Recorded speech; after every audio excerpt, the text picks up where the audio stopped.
Hi, this is going to be a very short, hopefully little session that you can probably skip, but I made a minor error that I'm going to fix, and so I'm going to show you how.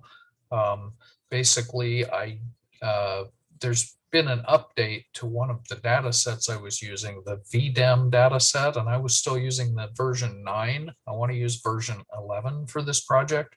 So I'm copying in the new file. The other thing is, because the file is so large, I want Git to ignore it. I don't want to upload it to Git every time. In fact, it's too large. It won't let me. So I'm going to show you how to add it to the git ignore.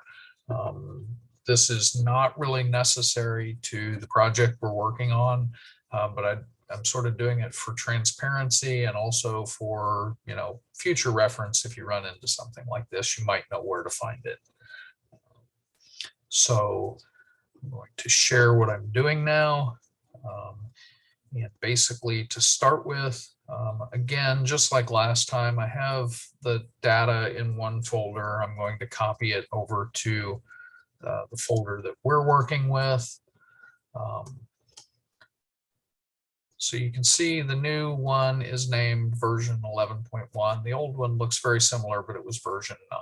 So I don't need that anymore. The only other thing I need to do is I need to come back over here to RStudio, to the Git environment, and you can see in the Git tab that there's this new file. And I want to do two things. First of all, I want to I'll pull up this difference, and I'm going to right click on this, and it's going to give me the option to ignore it. And so I'm going to do that. And I'm going to save that. The other thing that I want to do is I want to change what we're ignoring. I actually want to ignore everything in the data folder.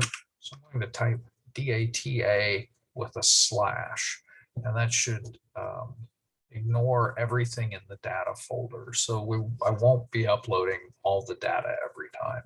So now what I want to do is I want to commit that change. And so I need to select those things and updating ignore, and commit that.